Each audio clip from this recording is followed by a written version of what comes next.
जिंदगी के सफर में गुजर जाते हैं जो मकाम, वो फिर नहीं आते,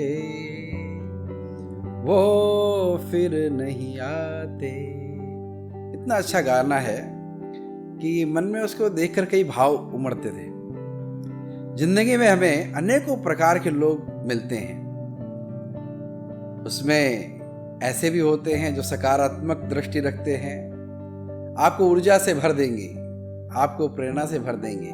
व्यक्ति के 4 प्रकार हैं। सबसे अच्छा प्रकार वो मानते थे मस्त, दूसरा व्यस्त, तीसरा सुस्त और चौथा त्रस्त। यानी सबसे नीचे कैटेगरी में जो आ रहा है वो त्रस्त है।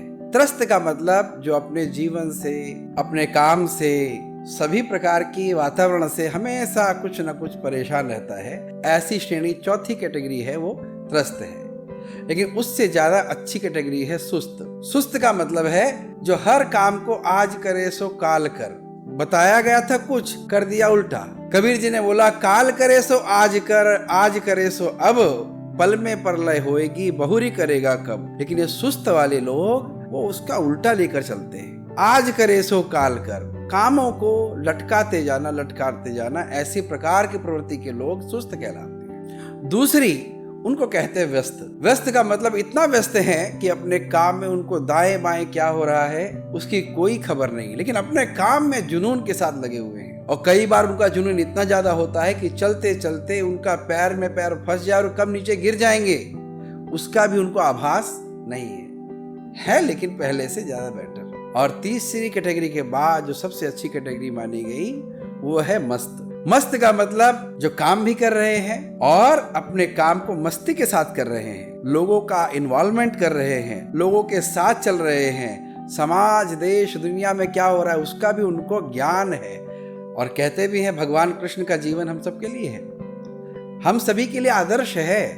कैसे भगवान जीवन ने अपने जीवन को जिया है, हमेशा संकटों में रहने के बावजूद भी मुस्कुराते रहे। कालिया नाग जिसकी दहशत पूरे वृंदावन मथुरा में थी, उसके ऊपर वो नाचते हैं। ऐसे हैं हमारे भगवान कृष्ण, और नाचते हैं, मुस्कुराते हैं। जीवन भर उनका पूरा जीवन जन्म से लेकर अंत तक कठिनाइयों से भरा है, लेकिन जीवन की जो मस्ती है, आनंद है, दोस्तों का जो साथ है, वो कभी उनका छूटा नहीं। जब हम अपने दोस्तों के साथ बैठते हैं तो कुछ दोस्त ऐसे मिलेंगे जो आपको व्यक्ति से व्यक्ति के बीच की बातचीत करेंगे। वो व्यक्ति ऐसा है, वो व्यक्ति अच्छा है या बुरा है, यानी व्यक्ति पर आधारित चर्चा होगी। लेकिन दूसरी कैटेगरी के लोग होंगे जो उससे श्रेष्ठ हैं, वो बोलेंगे परिस्थितियां, हमारे समय में ऐसा था, उस समय में ऐसा था, ऐसा वैसा ऐसा। परिस्थितियों को लेकर हमेशा वो चर्चाएं करते हैं, ये उससे श्रेष्ठ हैं। लेकिन सबसे श्रेष्ठ किनको माना गया, उसको कहते हैं विचारों के ऊपर चर्चा जो करते हैं, आइडियाज के ऊपर जो चर्चा करते हैं, वो लोग श्रेष्ठ माने गए जो लोग विचारों के ऊपर, आइडियाज के ऊपर, कॉन्सेप्ट के ऊपर, आने वाले 50 सालों बाद क्या हो सकता है उसके ऊपर चर्चा करते हैं, वैचारिक दृष्टि से चिंतन करते हैं। और किसी ने कहा भी है, जब हम काम जो शुरू करते हैं तो 3 प्रकार के फिर लोग हमें टकराते हैं। ऐसे जो काम शुरुआत करने पे आपकी शुरुआत में आलोचना करेंगे, निंदा करेंगे, रुकावट डालेंगे, आप नहीं मानोगे, आगे बढ़ते रहोगे, तो वही लोग विरोध कर सकते हैं। और फिर भी आप नहीं माने, आपके काम के प्रति निष्ठा अच्छी है, तो वही लोग आपके फॉलोअर बन जाते हैं, यानी वही आपके काम के पीछे चलते हैं। तो ये अलग अलग प्रकार के लोग हमें जीवन भर में टकराते हैं। तो ये गाना जब मैं सुनता था तो मुझे बड़ा आनंद आता था। फिर से दोहराता हूँ, आप भी गुनगुनाइए। जिंदगी के सफर में गुजर जाते हैं जो मकाम, वो फिर नहीं आते, वो फिर नहीं आते।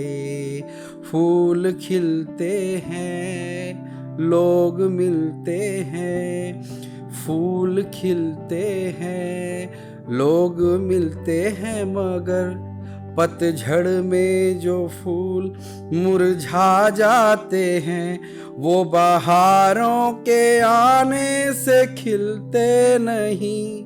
कुछ लोग जो मिलकर बिछड़ जाते हैं, वो हजारों के आने से मिलते नहीं। उम्र भर चाहे कोई पुकारा करे उनका नाम, वो फिर नहीं आते, वो फिर नहीं आते। ये जो लोग मिलते हैं ये बहुत महत्वपूर्ण है। हम सब चाहें तो अपने जीवन को खूब आनंद और खुशियों से भर लें। अपने परिवार में अपने माँ पिताजी, बेटा बेटी, पत्नी, ये सब हमारे जीवन में हमारे कारण से नहीं है, प्रभु की कृपा से मिले हैं। तो जो जैसा मिला है उसको संपूर्ण रूप से स्वीकार कर लो।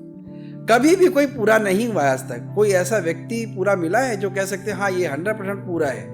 ऐसा कभी नहीं हुआ है। अगर आपको मित्रता करनी है, दोस्ती करनी है, तो संपूर्णता की खोज मत करो। जो जैसा है उसको वैसा स्वीकार करो, फिर देखो आपके जीवन में आनंद ही आनंद है।